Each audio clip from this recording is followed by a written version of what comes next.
안녕하세요. 꿈라디오 도윤에 오신 것을 환영합니다. 해마다 봄이 되면 꽃 소식이 들려오는데 그때마다 항상 친정 동네가 떠오르곤 했어요. 제가 서울에서 혼자 학원을 다니던 시절에도 그랬고 결혼 후 인천에서 아이를 낳고 지낼 때도 마찬가지였죠. 이번에 결혼 생활을 정리하고 나서도 가장 먼저 떠오른 건 친정이었어요. 친정집은 수원에 있었어요. 빌라가 많기로 유명한 동네였는데 신기하게도 그 빌라들의 이름이 전부 꽃 이름이었어요. 왜 그런 이름을 지었는지는 모르겠지만 그게 참 인상적이었죠. 동네 입구에는 동백꽃 빌라가 있었고 제가 살던 빌라 옆 건물은 진달래 빌라였어요. 우리 친정집이 있는 곳은 장미 빌라였죠. 사람들은 그 동네를 빌라촌이라 부르기도 했지만 저는 늘 꽃동네라 생각하며 살았어요. 원래 우리 집도 서울에 살았었는데 제가 초등학교 1학년 때 수원으로 이사를 왔어요. 그날은 가을비가 내리던 날이었는데 짐을 옮기다 이불이 젖어서 엄마가 이불을 끌어안고 우셨던 기억이 나요. 서울 집보다는 당연히 좁았고 동네 끝자락에 있는 빌라라서 버스조차 들어오지 못하는 곳이었어요. 이삿짐 옮기느라 정말 힘들었죠. 그 장미빌라에서 우리 가족은 거의 20년을 살았어요. 친정오빠는 군대 제대 후 아빠를 따라 사업을 시작했고 저는 엄마 뜻대로 대학 졸업하자마자 직장을 구했죠. 남편은 직장 동료의 소개로 만나게 되었고요. 결혼식을 올리고 친정을 떠난 게 엊그제 같은데 벌써 8년이 지나 다시 그 꽃밭으로 돌아왔어요. 그래서 지금은 장미빌라에서 지내고 있어요. 신혼살림은 넉넉하지 않았어요. 남편과 제 월급이 비슷했고 아이 하나 키우기도 벅찼으니까요. 인천에 있는 작은 아파트에서 시작했어요. 비슷한 집안 환경에서 자란 사람끼리 결혼했기에 시댁이나 친정의 사정이 크게 다르지 않았어요. 결혼식 때까진 큰 문제 없이 지냈지만 최근 몇 년 동안 상황이 많이 달라졌죠. 친정 식구들은 가게를 운영하게 됐고 시댁 식구들은 모두 월급쟁이였거든요. 그때가 그런 시기였어요. 실내에서 몇 명 이상 모이지 말라, 몇 시 이후에는 식당에 가지 말라며 가게도 일찍 문을 닫고 길거리에 사람 한 명 없는 상황이었어요. 당연히 친정아빠가 하시는 식당도 어려움을 겪었죠. 그래도 다행스럽게도 운영을 못할 정도로 수입이 완전히 끊기지는 않았어요. 주변의 다른 가게들은 문을 닫았지만 친정 가게는 꾸준히 손님이 찾아와 주셨어요. 메뉴는 순두부찌개 딱 하나였고 장미빌라로 이사 온 후에 차린 작은 가게라 규모도 크지 않았어요. 하지만 이사 후 돈을 벌어서 빚도 다 갚으셨고 친정오빠 가게 차리는데도 보태주셨으니 신기할 따름이었죠. 아빠는 이 터가 좋다고 하셨지만 정말 그게 영향을 미쳤는지 남들이 힘들다고 하는 와중에도 아빠 식당은 문 닫을 정도는 아니었어요. 반면에 친정오빠가 운영하던 낙지구이 가게는 이미 문을 닫았고 그래서 오빠도 친정아빠 식당에서 함께 일하고 있었어요. 그 시기에 시아버님 생신이라 시댁에 갔는데 거실에서 뉴스를 보시던 시아버님이 저에게 그러시더라고요. 살다 보면 알게 되는 건데 어른들 말이 틀린 게 하나도 없어. 우리나라에서는 월급쟁이가 최고야. 너도 장사한다고 해봤자 집안이 어떻게 되겠니? 안 사돈 속이 얼마나 타들어가겠어 하며 저를 간접적으로 지적하셨어요. 예전에는 시댁에서 뉴스도 틀지 않으셨는데 그 시기엔 제가 갈 때마다 뉴스 앞에서 한숨을 쉬시며 이런 말씀을 하셨어요. 그러다 보니 저도 시댁에 가는 걸 피하게 됐죠. 그러던 어느 날 올케 언니에게 연락이 왔어요. 친정아빠 가게를 수리해야 할 것 같다면서 그동안 배달 판매 비중이 거의 없었지만 친정오빠와 올케가 의논해보고 배달 주문을 최대한 늘려야겠다고 했어요. 불필요한 테이블도 정리하고 메뉴도 줄여가며 가게를 바꿔보려 한다길래 저도 돕겠다고 했어요. 주말만 되면 시간을 내서 수원으로 내려갔죠.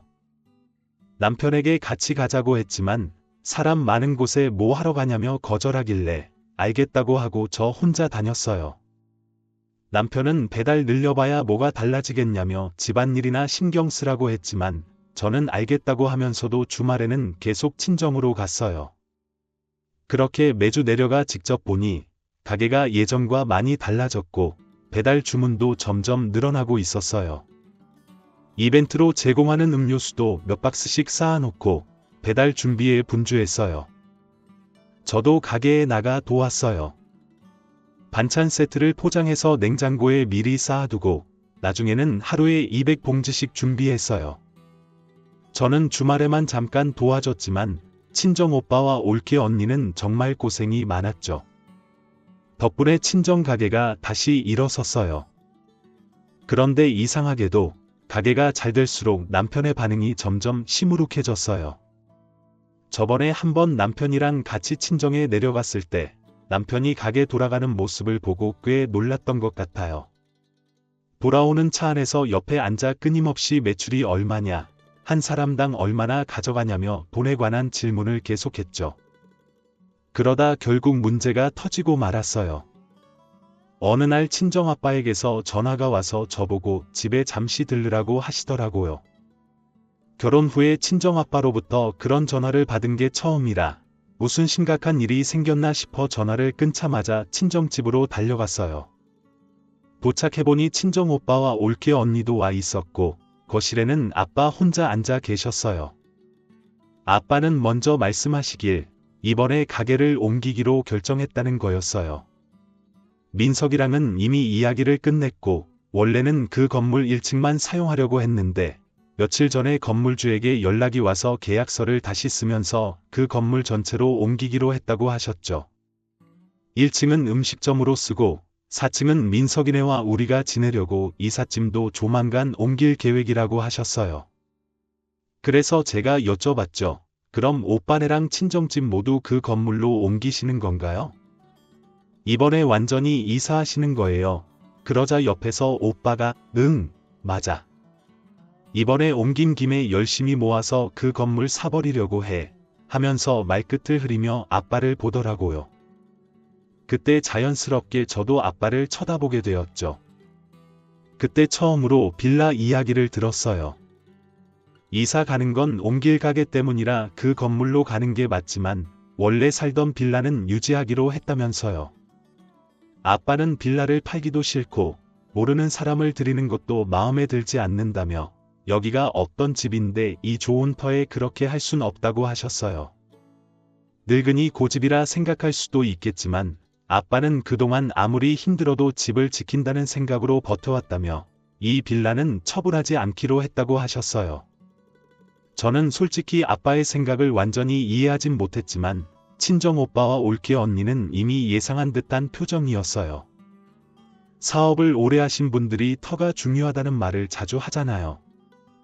가게가 망하면 자리를 탓하고 반대로 잘 되면 좋은 자리 덕이라고 하고요.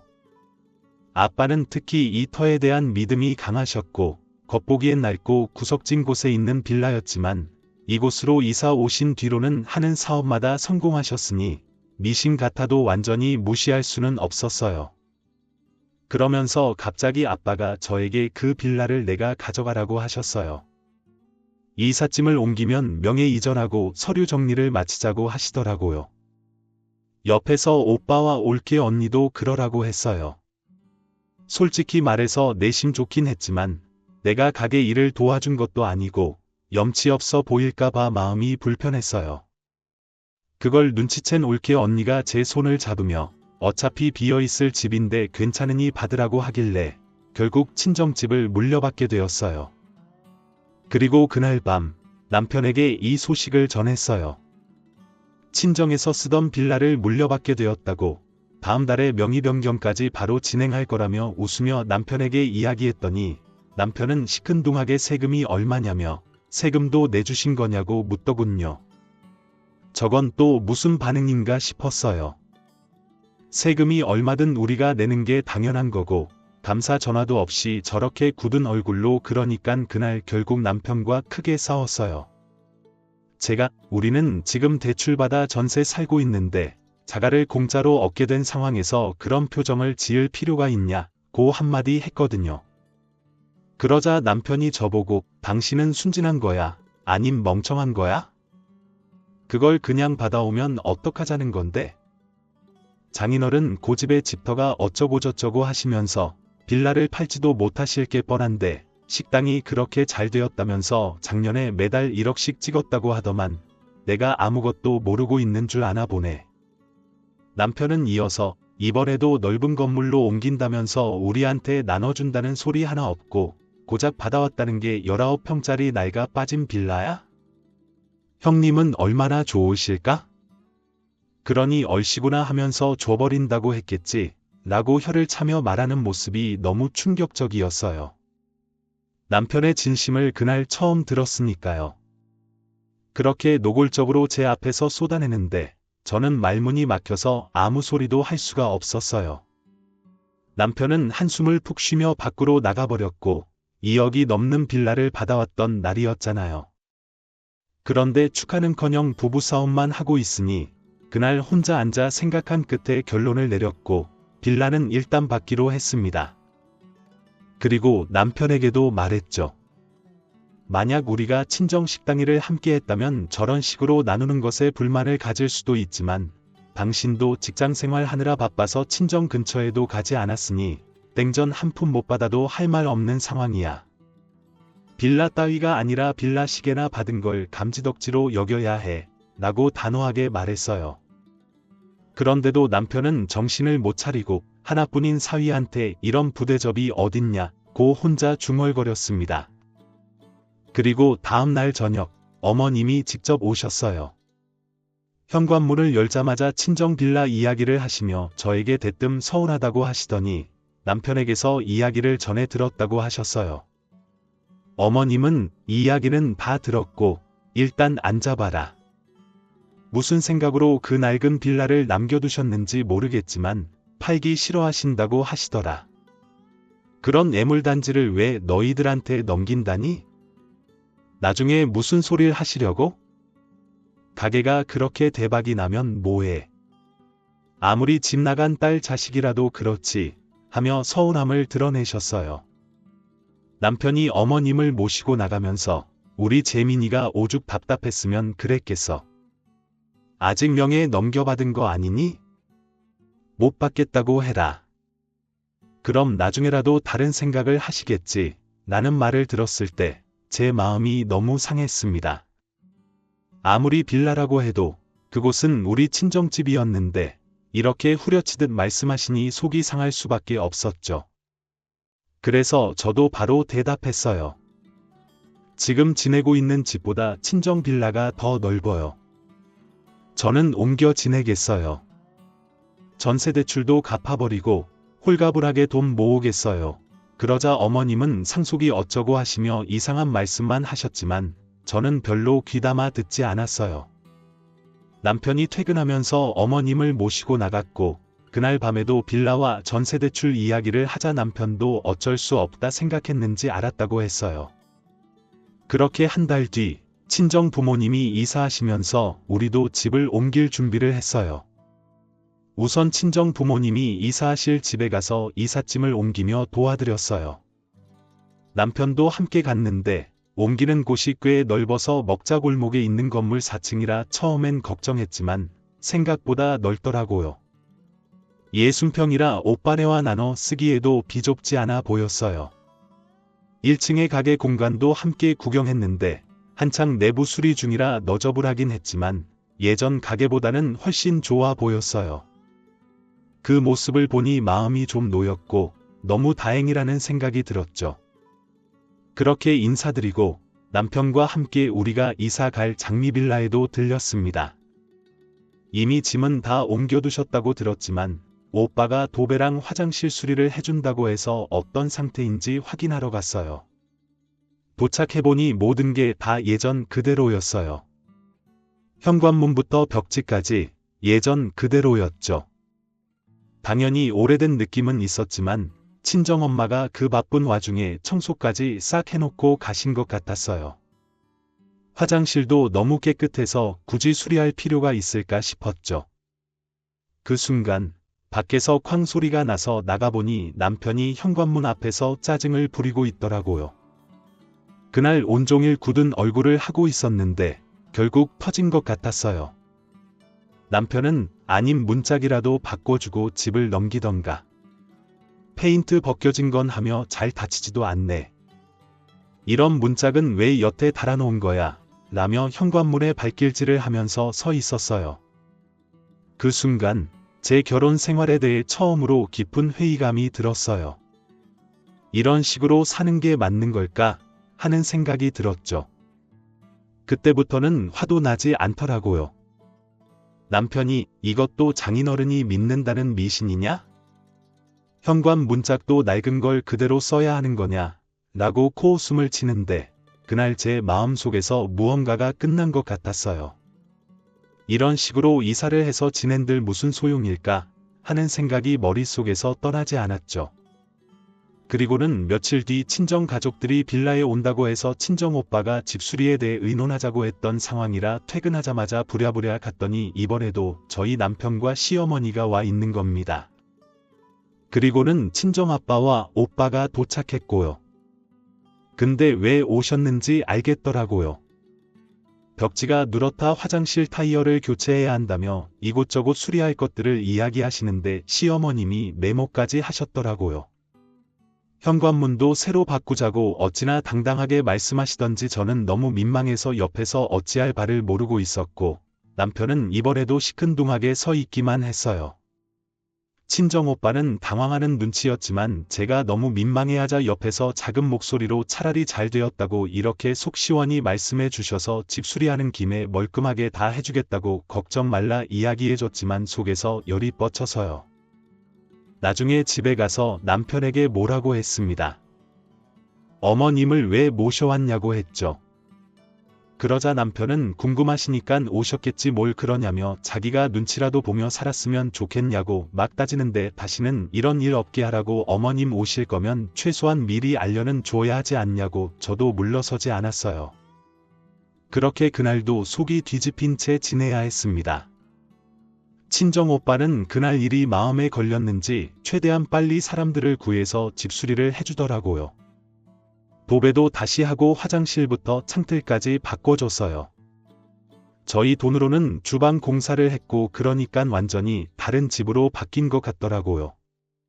친정 가족들도 좋아하셨고 그렇게 이삿날이 되어 짐을 옮기는데 어머님이 불쑥 들어오시더니 뒤따라서 남편이 들어왔고 남편 양손에는 커다란 여행 가방 같은 걸 끌고 왔어요. 그게 뭔가 싶어봤더니 거기에 전부 어머님 물건이 들어있는 겁니다. 저희 집이 방이 3개인데 입구 쪽에 있는 방이 볕도 잘 들고 제일 이뻤거든요. 그래서 우리 아이 방으로 꾸미려고 했는데 그 방에 들어가시더니 어머니 물건을 다 풀어놓더라고요. 저는 곧장 남편에게 이게 무슨 상황이냐고 묻자 남편이 그러대요. 엄마가 고생해서 이렇게 상태 좋게 고쳤는데 잠시 머물다 가시기로 했으니 그리 알라고 세상 당당하게 제 앞에서 그러는데 너무 어처구니가 없는 겁니다. 그동안 빌라로 옮기기 싫다며 그 난리를 떨어놓고 팔아버려라. 받지 말아라. 옆에서 그렇게 흔들더니 막상 수리 깔끔하게 해놓으니깐 언제 그랬냐는 듯 들어와 지내겠다고 하는 거잖아요. 제가 물걸름이 남편을 쳐다보자 남편이 버럭 성질을 부리더니 처가에서 해준 집이니 내 마음대로 엄마 오시기도 못하냐며 동네 창피하게 현관 앞에서 막 소리를 지르더라고요. 어머님은 들은 척도 안 하고 방 안에서 본인 짐 정리하기 바쁘셨고요. 그래서 저도 짐 정리하다 멈추고 거실 형광등까지 다 꺼버리고는 들고 온 가방 챙겨서 현관 밖으로 나갔어요. 남편이 저보고 짐 정리하다 말고 어딜 가냐고 하길래 다른 곳부터 정리해야겠으니 그리 알라고 이혼하겠다고 담담하게 이야기했습니다. 남편이 무슨 소리냐며 제 팔을 붙잡길래 그 자리에서 남편 뺨을 올려버리며 그동안 빌라 때문에 하도 시달려서 간신히 참고 있었는데 사람 인내심 테스트 하는 것도 아니고 내가 뭐하러 이렇게 지내겠냐고 그냥 이혼해서 혼자 살면 그만인데 온 김에 당신 물건이나 가져가라고 나는 일단 이혼 서류부터 만들겠다고 했습니다. 아직 명예 변경하기 전이니 그 전에 깔끔하게 정리해 놓겠다고 말했죠. 남편이 제 손을 붙잡고 진정하라며 저를 타일렀지만 욱해서 내린 결정도 아니고 제가 고함을 지르거나 소리친 것도 없었어요. 어머님에게도 짐 풀면 다시 담아야 하니 일거리 만들지 마시고 아드님 짐이나 챙겨서 나가시라고 아니면 다 버려버린다고 말했어요. 그렇게 집 밖으로 나와 이혼 진행했고 친정 식구들도 소식 듣자마자 놀라서 달려왔지만 저는 이미 마음 정리가 끝난 상태라 제가 오랜만에 고향으로 돌아오던 날 8년짜리 결혼 생활 정리했습니다. 어머님이 중간에서 많이 아쉬워하더라고요. 그럼 뭐 하나요? 다시부터 지낼 일은 절대 없는데 남편 짐은 양말 하나까지 싹 다 정리해서 치워버렸고 지금은 깔끔하게 수리한 집에서 저희 아들과 단둘이 지내고 있습니다. 저는 다니던 회사 그만두고 친정아빠가 원래 하시던 가게를 물려받아서 혼자 운영하고 있어요. 수입도 예전에 저랑 남편이랑 둘이 벌었을 때보다 훨씬 많아서 적금 통장도 3개 만들어서 열심히 돈 모으고 있어요. 배달 일이야 전부터 저도 도와주며 배운 게 있으니 일은 그리 힘들지 않았습니다. 오히려 예전보다 훨씬 마음 편하게 지내네요. 갚아야 할 대출도 없고 명예 변경할 때 들어간 세금은 남편에게 받은 위자료 더해서 내버렸으니 모든 게 한 번에 맞아떨어지는 것 같았어요. 이 집에 좋은 기운이 있다는 소리가 점점 믿음이 가는 요즘입니다. 앞으로 여기서 열심히 지내보려고요. 제 이야기 들어주셔서 감사합니다. 오늘도 저희 채널에 와주셔서 감사드립니다. 더 좋은 이야기로 찾아뵙겠습니다. 지금까지 작은 별 라디오였습니다.